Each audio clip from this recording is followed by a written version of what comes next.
Privacy. Probably the most underappreciated asset you can have.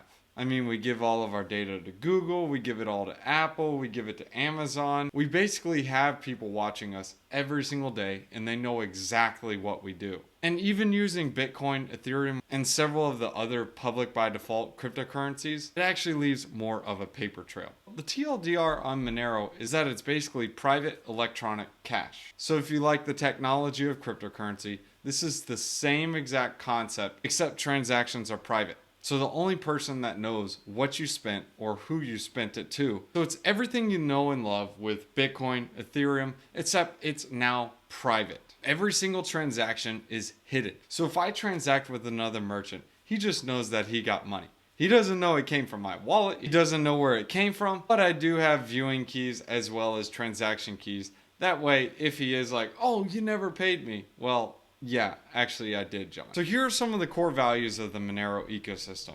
The first is security. In order to keep the utmost security, Monero rewards the miners. They give the full block reward because these guys are the most critical for providing security. Second, Monero takes pride in privacy. Every single transaction is private. You can spin transactions with anyone you want without people getting to know your previous spending history or your spending habits. And third is decentralization. The XMR token is properly decentralized, especially since it's a proof of work coin. And most of the miners, in order to pay expenses for electricity as well as hardware, they have to sell the XMR token to keep rolling. We also have a specialized algorithm that prevents miners from taking the huge market share of the mining operation. So if you go on the Monero website, they have a really good introductory video that's about 5 minutes long. I highly recommend you guys take a look into it. Let me go ahead and show you guys the Monero Block Explorer so you can understand this a little better. As you can see here, it's kind of similar to a blockchain or an Etherscan, but there are a couple of key differences. The main difference has to do with less details. As you can see here, if you select on any of these different transaction hashes, you can see a group of transactions inside of them. I'm going to go ahead and select this one, and you can see you have a mix of outputs and inputs. So both the amounts of the transaction as well as the address are obfuscated based on this. So if you were a merchant and you wanted your customer to prove that they paid the transaction, what you can do is say, hey, I need you to provide the secret key as well as the address that you sent it to, which would be the merchant in this case.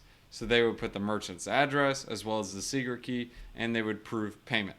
Once they hit proof payment, it will say this amount of Monero was sent. If the merchant wanted to confirm that he received the funds, what he would provide is his address as well as his viewing key. This will allow him to see, oh yeah, you received this many XMR. And without getting too technical about XMR, this is meant to just be a brief overview of how XMR works and what it's looking to do. There are three main technologies behind XMR. The first has to do with stealth addresses. This allows for automatic one-time addresses for each and every transaction. Second is ring signatures. This is basically a group of cryptographic signatures with at least one participant that's the actual user. The transactions in that block are basically mixed together into one. So it's all obfuscated into one block, so nobody knows exactly which payment came from who. And lastly is ring CT. This is a way to hide the amount sent in the Monero transaction. This could be due from a mix of inputs that are given as a output. An input is money coming into the wallet, and an output is money going out of that wallet address.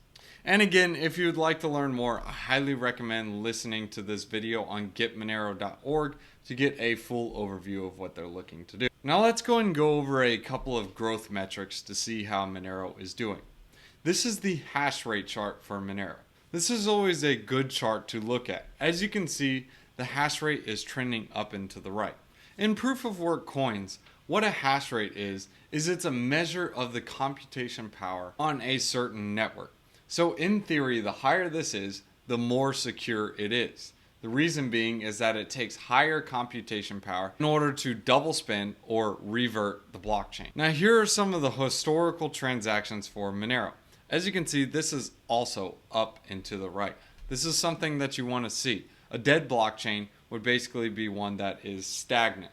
This is constantly going up and having more and more transactions. This means that there are more users for XMR and more people dealing with it each day. Here's an example of one that is not so much. This is Bitcoin Gold. As you can see here, it had a lot of transactions, and basically the historical transactions are dead. Next, we want to see how their developer activity is. As you can see here, based on some of their GitHub repos, they are still making commits and they're still updating the protocol. Here's an example of a protocol that, well, is not so much. It has no developer activity since March 27th. So for the past 4 months, it has no activity. This is something you don't want to see. And briefly looking at their roadmap, it looks like they're completing a lot of the different milestones that they have. They do have some things coming up in the future. One has to do with Havino, return addresses, second layer solutions, as well as some additional privacy technology. Now, Monero is a little bit different than these other tokens like Layer 1 coins or DeFi tokens. The difference is that Monero is actually used in the real world. Let me go ahead and show you guys a couple of the different stores, shops, and businesses you can use XMR at. On this website, there's basically 1,200 different companies that accept Monero. You can search for shops, markets, internet services, offline services, tourism, crypto services, business services, gambling, you name it. You also have another website on acceptedhere.io. This is for XMR. This shows all the different websites where you can also spend XMR. There are basically 300 different categories of businesses that accept XMR as payment. Now let's go and talk about the token's potential. This is actually ranked 29 on CoinMarketCap. This token's actually stood the test of time. It has been around since 2014 and came from as low as 21 cents. So it has charts that are similar to Bitcoin. So it has some astronomical growth. And as you can see in Bitcoin prices, it hasn't been doing amazing, but it's been holding up pretty well. And as for its staying power and moat, it's only getting stronger and stronger as time progresses.